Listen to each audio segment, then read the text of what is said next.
Mi do shkëm drejt për drejt me Edmond Dosti, një futbollist i cili në fakt në mos gaboj, do të më korrigjosh Dosti, e ke nisur pikërisht karrierën te skuadra e Partizanit apo jo? Mirëmbrëma dhe përshëndetje. Mirëmbrëma.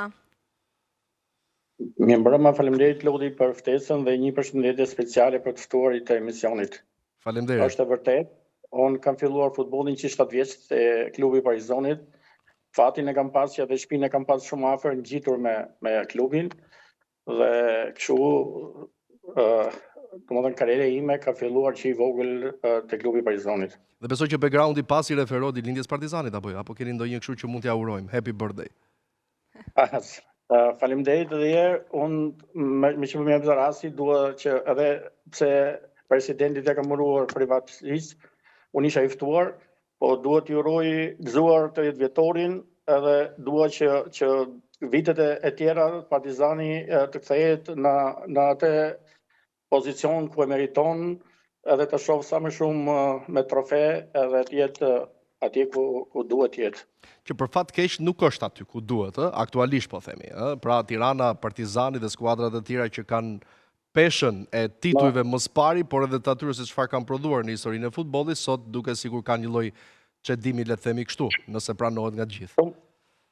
Shumë e drejtë kjo që thoni, kur shikon Partizanin edhe Tiranën që përpliten Tirana për mbijetesë, Partizani për të ndetur në mes tabelës, është diçka që ne si ish futbollistët, po edhe zotërit që janë aty, që janë specialistë, nuk na pëlqen, nuk meriton as Tirana as Partizani të jenë në këto nivele. Por këto janë politikat që klubet i bëjnë vetë, edhe përgjithësinë duhet i marrin po vetë, sepse nuk e ka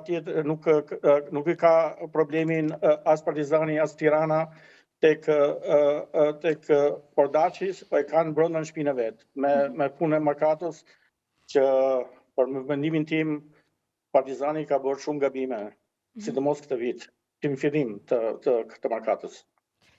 Cili është vazhdojmë. Cili është kujtimi më i fortë që ju ka mbetur nga ekipi Partizanit gjatë kohës që ju keni pas veshur fanellën e kuqe të Partizanit? Unë me ekipin e Partizanit kam vënë një tull modeste te shtëpia e zemrës time. Me Partizanin kam fituar për 2 vjet e gjysmë, kam dalë kampion, 2 Kupa Republike, goleshënuesi më i mirë i Shqipërisë, por edhe Superkupën. Edhe nëpërmjet Partizanit vajta edhe në ekipin kombëtar. Për mua ka qenë një arritje e mirë dhe për këtë jam shumë i njohës shtëpisë time Partizanit. Prandaj për mua Partizani do jetë si gjithmonë shtëpia ime e dytë mbas familjes time. Çfarë ka ndryshuar ndërkohë, zoti Dosti, mendoni ju, në futbollin e luajtur të asaj kohe dhe sot? Ka elementë të cilat ju arrini ti dalloni dhe që ndoshta e kanë përmirësuar ose kanë penguar zhvillimin? Siç e thanë të ftuarit, specialistët që janë të ftuar, ka ndryshuar çdo gjë, ka ndryshuar. Ne në kohën tonë kemi qenë pa të modestinë kemi dashat fanellë dhe edhe nuk na ka ndalur asgjë. Edhe pse nuk i kishim mundësitë as financiare, as edhe materiale. Sot ekipet i kanë gjitha mundësitë edhe është më vjen keq që futbolli nuk është aty ku duhet, aty që ne që meritojmë. Për këtë arsye janë dhe paraqitjet e gjithë ekipeve në Kupat e Evropës. E shef çdo edhe shteti i vogël ka evoluar, kurse ne akoma nuk po bëjmë atë hapin aty që meritojmë, që edhe ekipet tona të tregojnë diçka në Kupat e Evropës. Edhe e Kupat e Evropës të tregojmë më mirë se çfarë niveli kemi ne në futbollin ton, kampionatin ton. Përfaqësimi atje është, domethënë, thoni ju. Megjithatë ka ekipe të cilat nuk e kanë atë peshën tradicionale të zhvillimit të tyre, por që po bëjnë mirë. Kujtojmë skuadrën e Skënderbeu vite më parë, por për shkak të një lloj penalizimi që është aktuale edhe në momentin që flasim, por ka dhe skuadrat e tjera, qytete të vogla që e duan dhe kanë zhvilluar duke investuar për futbollin. Është ky lajm i mirë? Është shumë i mirë, shumë mirë.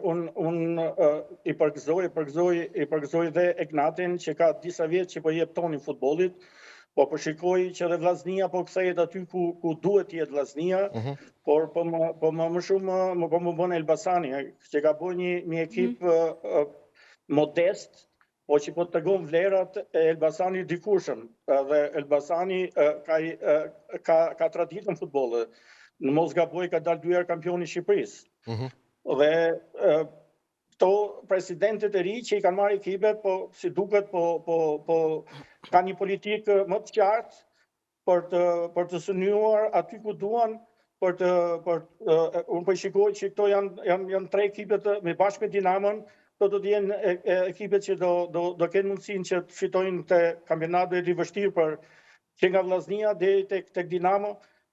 Unë nuk mund ta them se kush mund ta fitojë, po ka një rivalitet shumë të fortë me njëri tjetrin.